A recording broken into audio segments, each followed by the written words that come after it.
Hello, and welcome to my dining room. This is episode 17 of the Live and Learn Knitting Podcast. My name is Anne, or Annie, and I'm coming to you from the banks of the Mississippi River in western Wisconsin. Today is Monday, April 29th. I am about almost a week late doing a podcast. There was a lot of living happening, some good, some bad.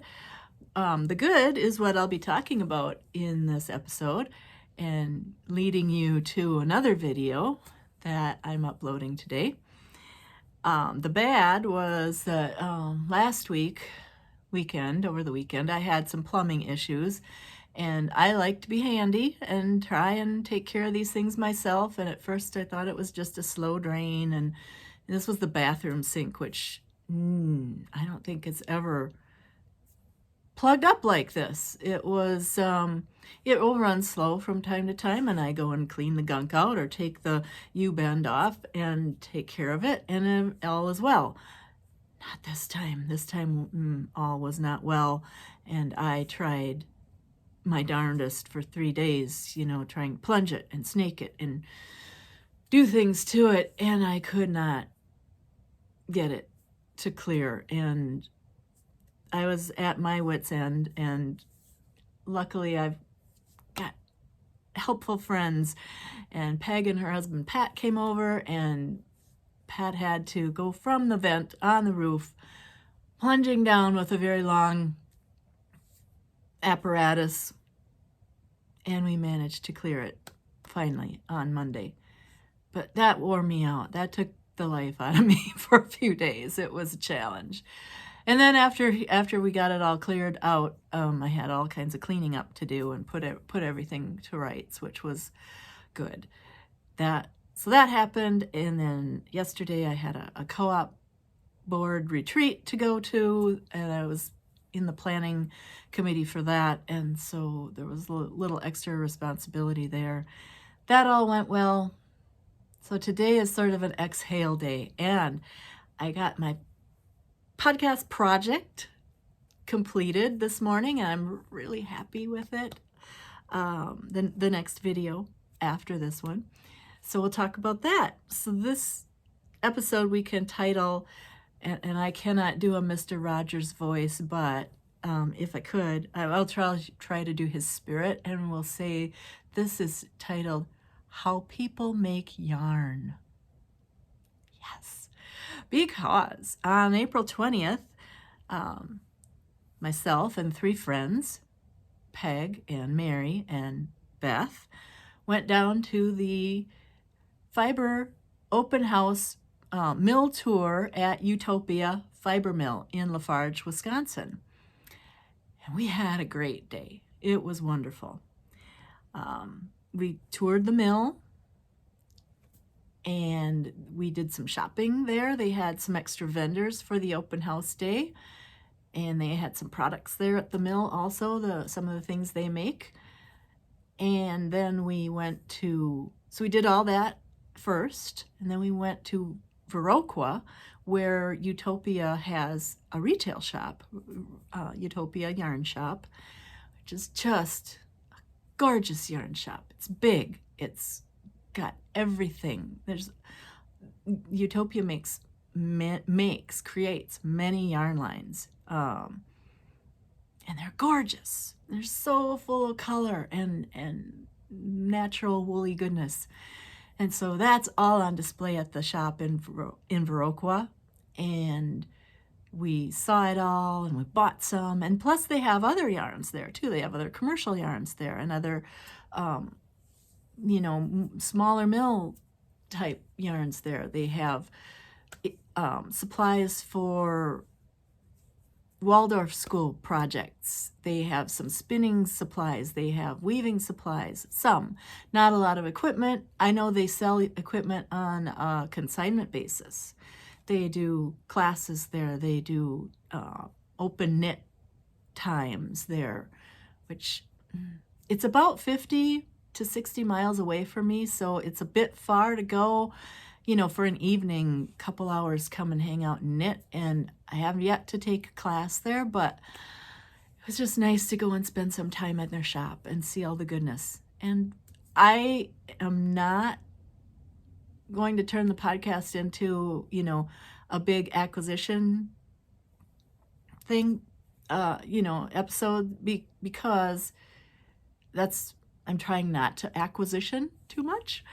Trying to use up what I have and knit from stash. But this was a special occasion, so at the end I will show you stash acquisition. Maybe a one-time only. Special event for me, for sure. So that'll happen. Before we get to that, I'll talk a little bit about what I'm wearing. And I also want to say, before I get to what I'm wearing even, I'd like to say thank you to the new subscribers. I had a nice comment from Jill in the UK, new subscriber, who said she just found the channel and she's going to go back and watch all the back episodes, and I really appreciate that. That's the cool thing about YouTube and podcasts, and that you can, see them on demand. They're always there, so you can go back and rewatch something maybe you need to remember or be reminded of something that was discussed, a technique or a process, or anything. And you can do that as many times as you want. I do that often, go back and rewatch episodes that I was maybe looking for information from. So I appreciate that. And please, if you like the podcast, please hit the subscribe and the like buttons down below, and the bell if you want to be reminded of episodes when they come out. That's great. That's somebody asked me last week, do I enjoy doing this? Yes, do I still enjoy doing this? And yes, I do. I really do. Especially today. I feel like I came up with some good stuff today. So get into what I'm wearing. This is the Chickadee Cowl by Kristen Kapoor. This is a free pattern on Ravelry. This is Malabrigo Mecha, which is a single ply, sort of a bulky, chunky yarn. And the colorway that I used is Arco Iris. I bought this, it's a one skein project for me. I bought it at Yarn Cakes in West Salem. Thank you, Heidi, for this lovely yarn. And it's basically linen stitch in the round. And the cool thing is, I am not even sure. I think that is the right side. I think I have it on inside out today. Here, let me flip it around and put it on. But that's what I like about it, is that you can't really tell. Each side is equally fantastic. And it's just cold enough today and dreary enough. The sun has been peeking out a tiny bit, but it's cloudy. It rained all day yesterday, which is too bad because we were at a meeting place for our retreat that I was hoping we could get outside. We were at Kinstone, and I will link to Kinstone in the show notes, even though I don't have any photos of it to share. Maybe I'll go there one day and take a video and show you what Kinstone is all about. The little area attraction, which is really cool. So it was all rainy yesterday, and I thought it was going to be rainy, dreary again today. It's still cloudy. The sun's peeked out a little bit, but the clouds are out again. It might be dry enough to go and work in the yard this afternoon. We'll see. I need to do that. But yes, one skein of Malabrigo Mecha. Fun project, Chickadee Cowl. Linen stitch in the round. Okay, on to Ewetopia Fiber Mill in LaFarge, Wisconsin. What a day. We had so much fun. We did the mill tour, and Catherine was a great tour guide. She's the owner and the yarn maker at Ewetopia, and her mom helps run the retail shop. And I'm sure the family, it's a family operation, of course. It takes more than one person to do these things, that's for sure. And she's got some amazing workers, and they create amazing yarn. So I took a lot of photos, and I put together a photo montage with some captions and it is the Ewetopia Fiber Mill Tour. So after we get done with this video, I urge you to go and see that video. And I left this part off for two reasons. One, I don't know how to connect big videos together yet. So I made that little movie, which is just over 2 minutes long.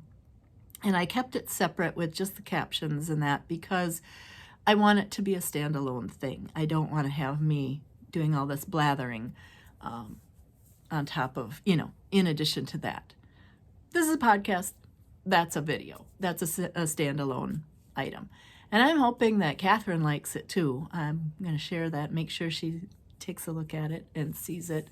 And because I think, I'm not a professional videographer by any stretch of the imagination, but I think it turned out quite well for a first effort or second effort of doing something like that. So there was, yes, the mill tour where they take in raw fleece and they do their own fleece. They have a flock of about 45 sheep of various breeds. I don't know if they're all the same. There's some crosses. And so they do their own sheep, but they also process wool for other customers. And I have one raw fleece in the basement that I haven't looked at in a while, but I might have to send it there to process it. I want to do it myself, but it's a big job, and it could take years. It could take years. It's already taking years to work on that fleece.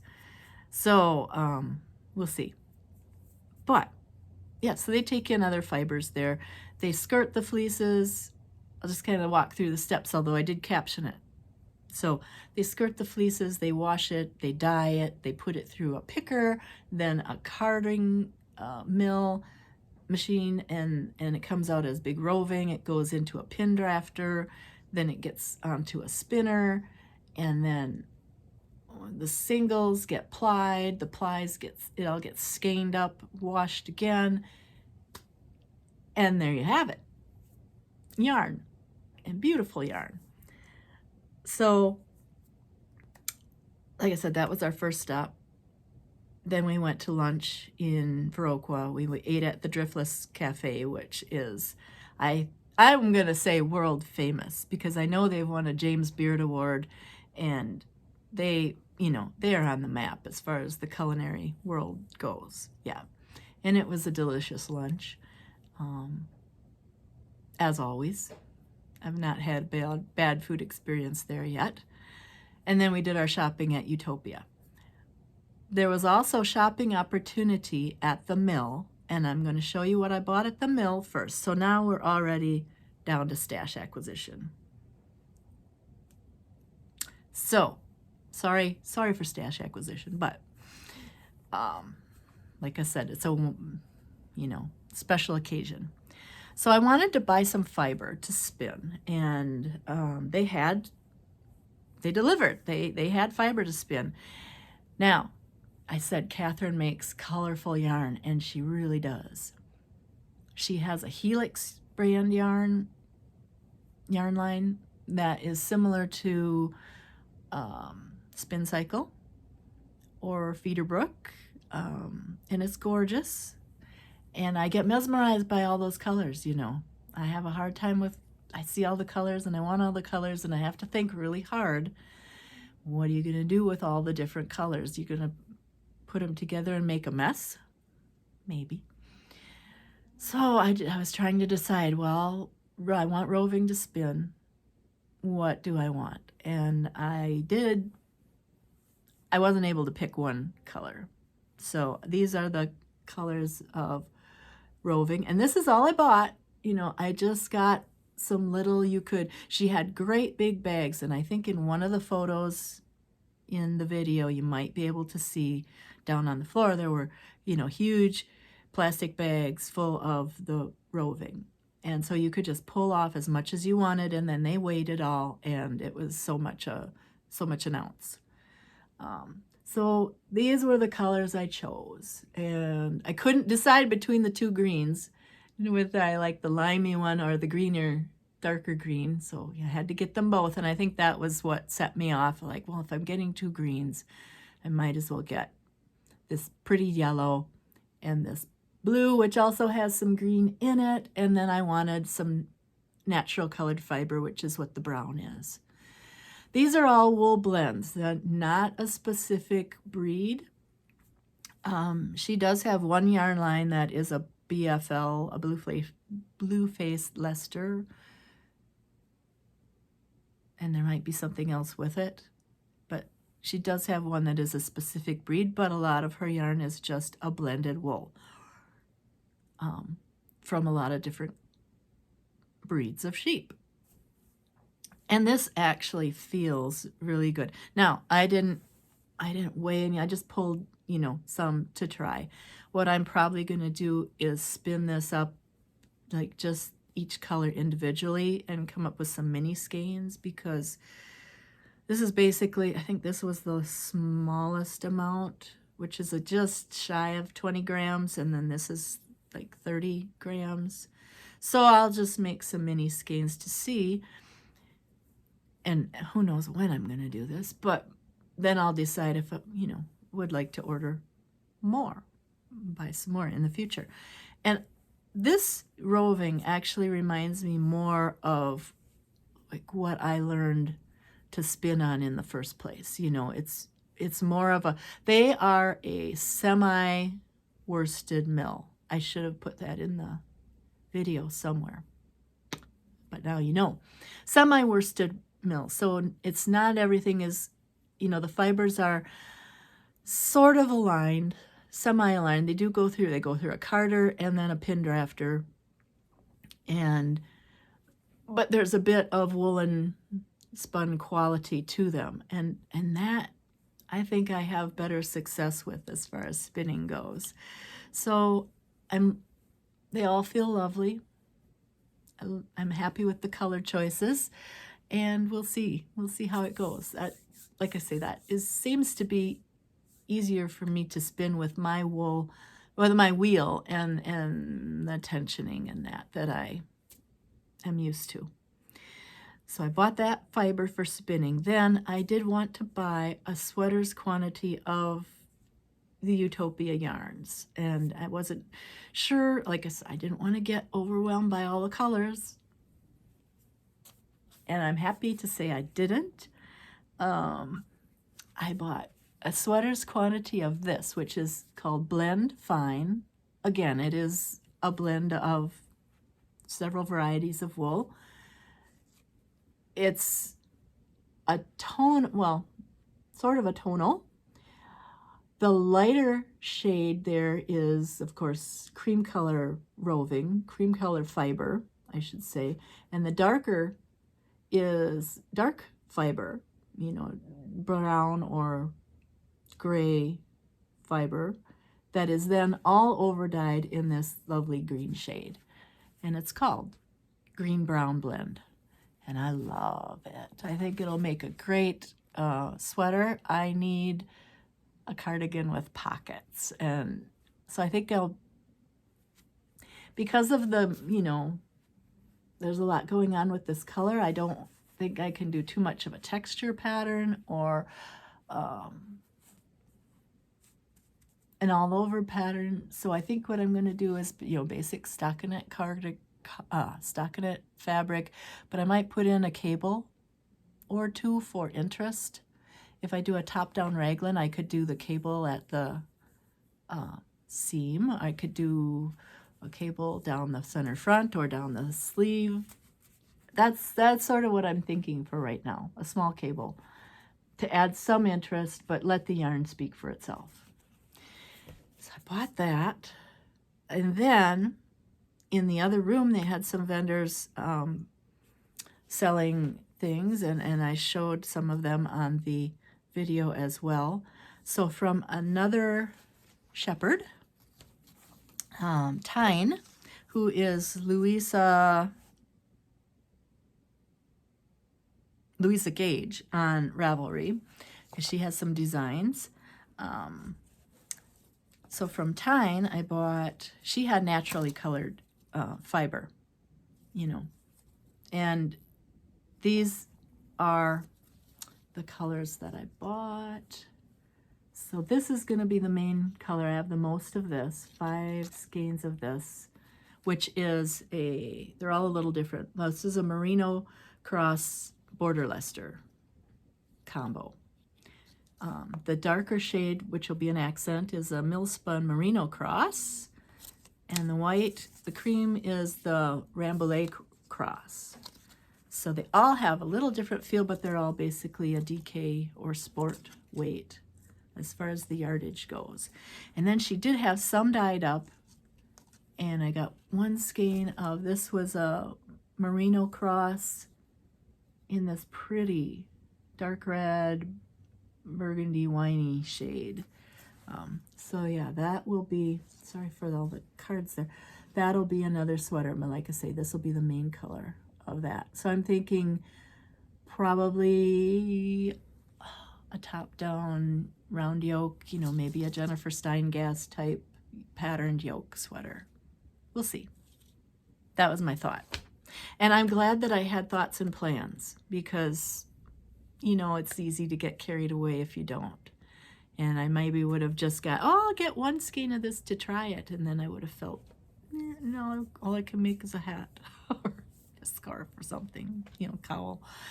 So I'm glad I kind of had a plan. And my friends that were with me, 2 of them also bought the sweater's quantity of this as the main color.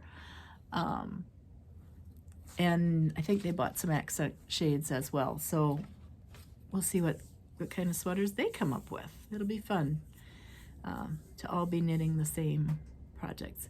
I'm looking out the window right now. The wind is picking up. It like feels like I'm sure it's warmer out there, but it looks like the wind is blowing like it's January and cold. Anyway, also at the sale there, let's see what, oh, I bought this skein. This was from this was Rueckheim Ridge Farm, and this is a blend of fine wool from Cormo and Corriedale flock.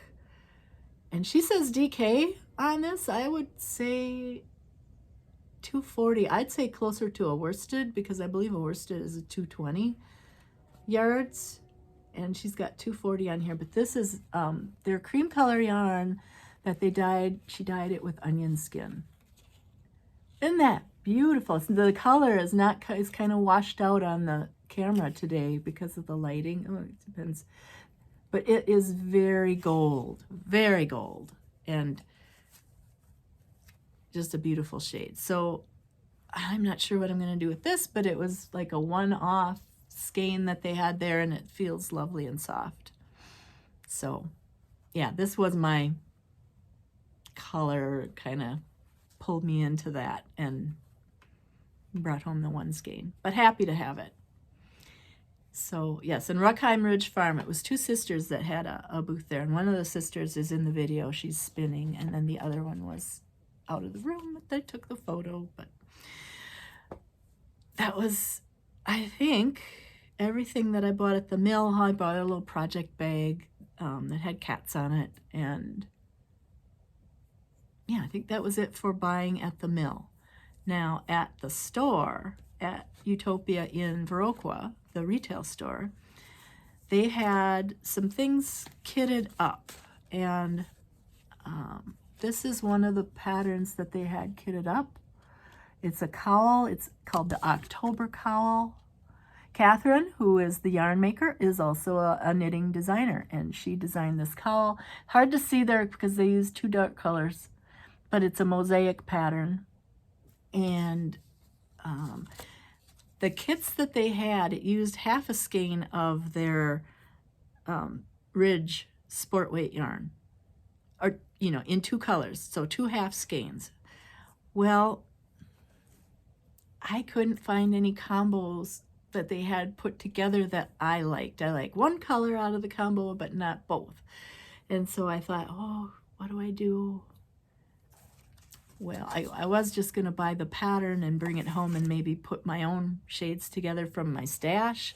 And that was what I was resigned to doing. And then I looked around the shop a little more, and I found this yarn from Green Mountain Spinnery. And so I got 2 shades. Look, oh, isn't that pretty? Yeah. So 2 shades of this sport yarn, which is, I believe,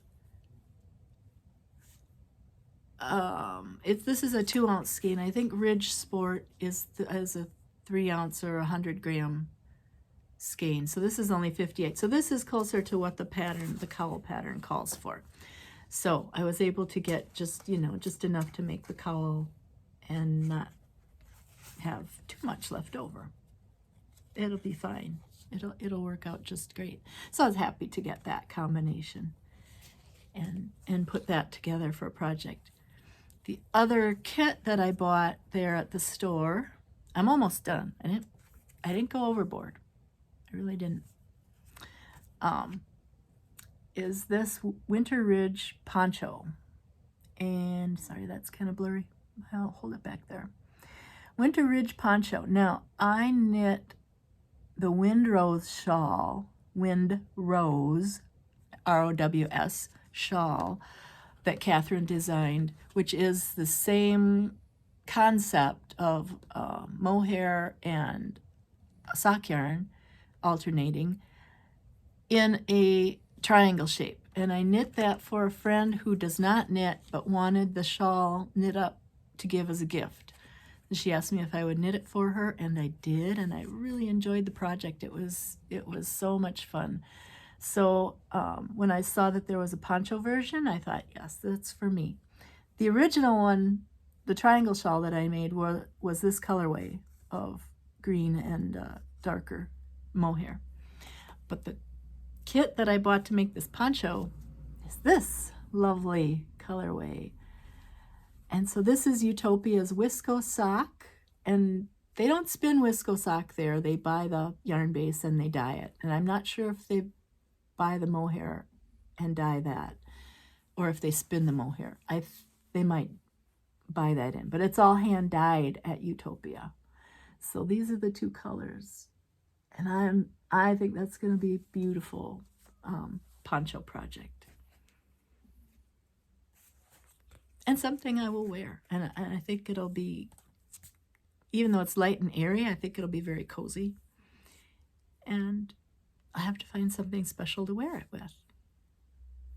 So, one last thing that I bought at Ewetopia at the yarn shop was 2 skeins. And this was just in a bin that said, it's called Potluck. And so it's a mystery yardage and mystery fiber.